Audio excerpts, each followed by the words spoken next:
welcome back. I'm Nat at My Magic.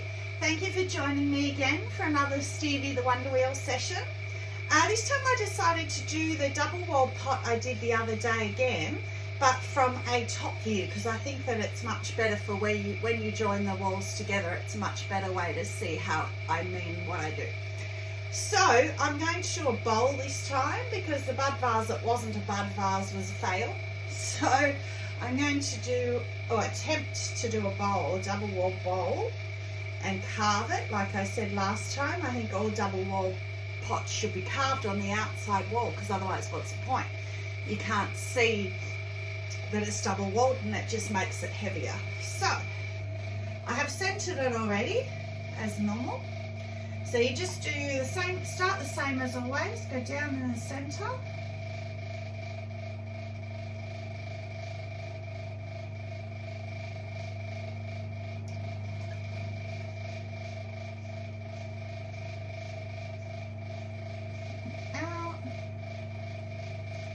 But you want to leave quite a thick wall because you're going to split your wall.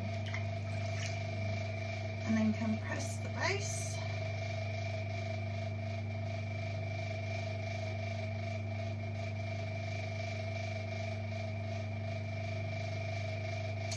So you don't want any of those nasty S-cracks. So it looks like a lot of clay, but it's only going to be a normal sort of size bowl because you're going to split the wall. So this is about 1.5 kilos, maybe not quite 1.5. I might go down a little bit more. As I've said before, I'd rather that clay in my walls than trim it off later. Might as well have it in your walls.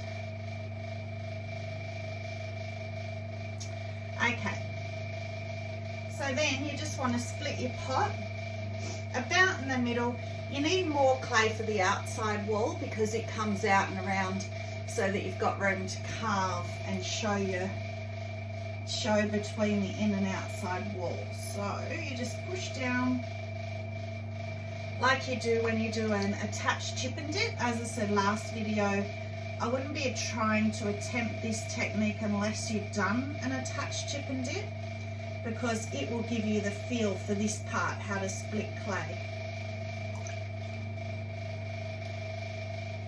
So you go down in the outside about the same depth as your inside. Those two should be about the same.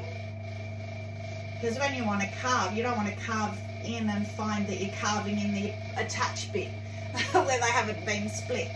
So you want to make sure that they're about the same. And then getting in here can be quite hard. So always obviously pull your middle bowl first, because otherwise you can't. If you pull your outside wall, you won't be able to get in here. So when I did the vase one, your inner one can just be straight because all it's got to do is hold water for your flowers. Whereas with this one, I want it to look like a bowl, because I want it to be a bowl, a functional bowl. So I need to make this inner one a bowl. So normally when I pull a bowl, I would pull a cylinder and then bowl it. But apparently I'm not doing that today. Apparently I am going for a bowl straight away, which is fine for a little bowl. I would never ever do that on a big bowl because it'll just flop on you. But for a little bowl, that's okay. So I'm trying to keep the water out from in between these two walls, because when you enclose them together, you don't want there to be water trapped in there, or you're going to get S-cracks and issues with the water sitting in there.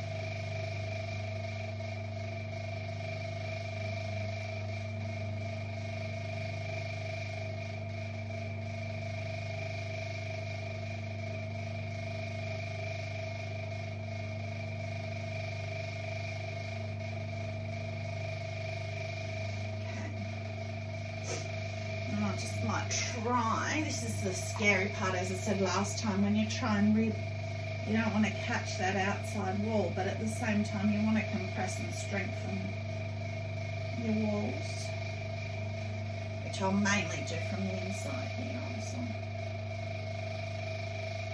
Make it a more of a nice bowl shape on the inside.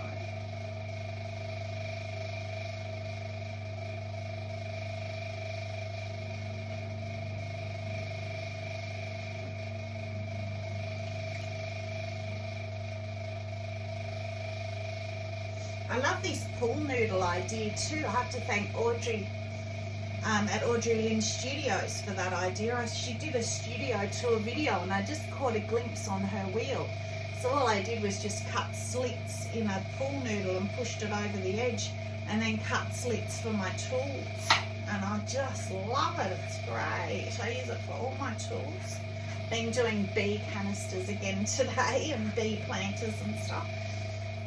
So you'll see them come through. I've done chip and dips, mugs, because I sold so much at my last market. I've been throwing like a crazy thing. So my studio's full. I've run out of space for where to put everything. Right, so then now pull your outside bowl. So you want to get them up. Just going to try and get, there's not too much water in there because I've been careful, but try and get that out.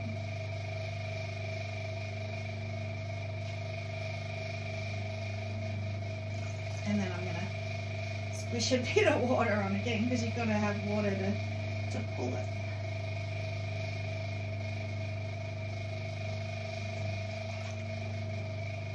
So it's going to seem when you make these as though they're really heavy.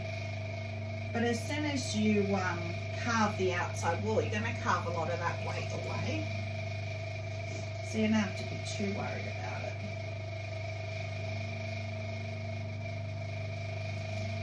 So as I said before, it's very hard to get your fingers in between the two bowls to pull.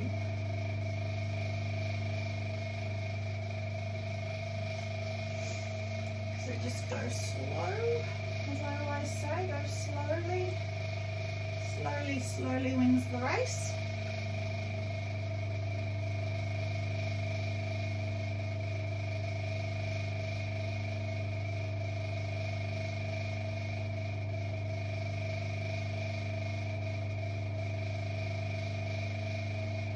So what you want is your two walls to be about the same height so that you can bring them in and together. Maybe the outside a fraction higher, because as you bring it in it's going to lose a little bit of height, but you know, not enough to really worry about. So once you've attached the walls too, because you trap all the air in there, it's then really hard to play with your shape because of the attached air. It's like if you imagine like a thick,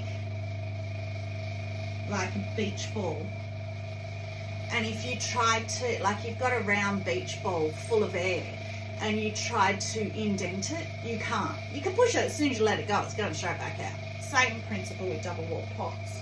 As soon as you carve it, it's a different story, but you can't carve it until it's just before leather hard. Carve it when it's still leather wet, not this wet, but before leather hard, because you have less chance of your walls cracking from the carving.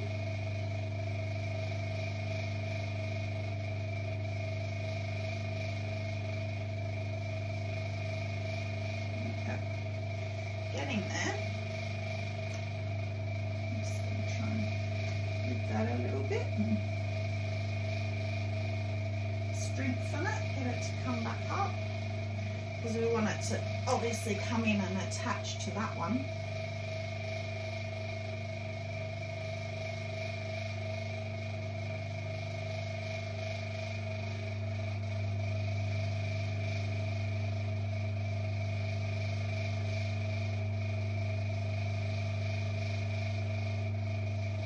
So this is the part that I wanted to show you, attaching the two bowls together. So you just want to get them to kiss together. As I said last time, take your time with this part. Don't rush it. Quite slow and see I've got it to kiss there, and it will feel like you're going to lose the shape. I like to just use my fingers. I like being able to feel what I'm doing with my fingers. And see how it's blobbling? Just stick with it. It will attach. There we go. It's attached.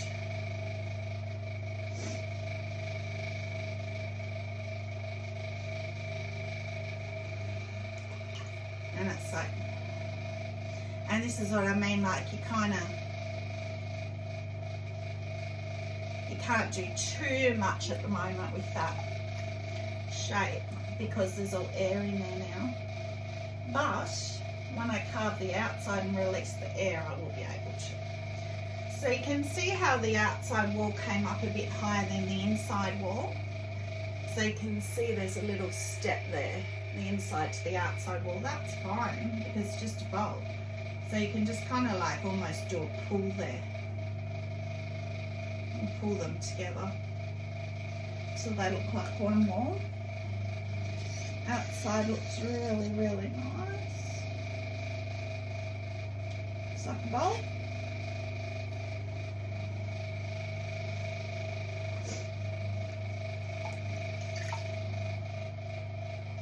So I've got you up on a really high tripod and I'm just wondering if I can unclip you and bring you down just to show you the outside. Or maybe I'll try and lift it instead. Not quite sure. Anyway, so then you can kind of play with the rim bit a bit.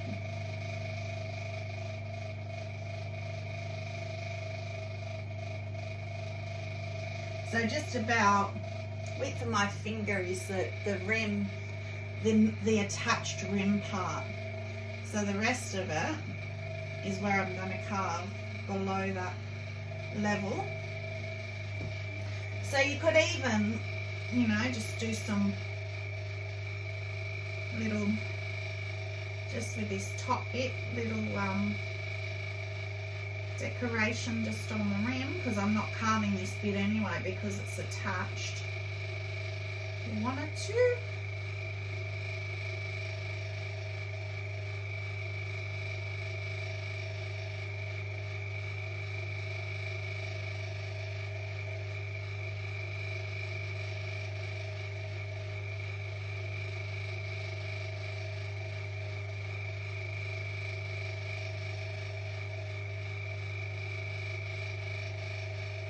Because it's quite a thick rim, I'm able to do this.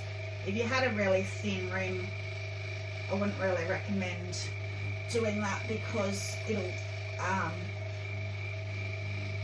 my hair on it. Not that that matters because it'll burn out in the kiln. Yeah, if it's a thin rim, it'll tear when you try and do that. So again, I won't worry too much about cleaning that up yet because you can get that at when you're trimming it, or at leather soft, you can just get the sponge over it better.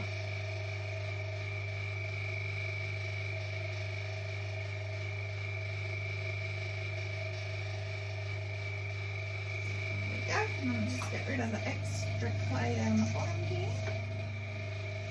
And then I have no idea how I'm going to carve it, so you'll find out. The thumbnail, I'll change the thumbnail as I go with each stage like I did with the other one. I've carved the other one now, so I changed the thumbnail on it. So, before I put the wire through so that I don't fall over, let me see. Oh, I just put the... Just gouged that. Let me see if I can somehow... No, I'm not going to be able to, I don't think. I don't want to flop it. Anyway, it just looks like a bowl on the outside. So there we go. Aerial view.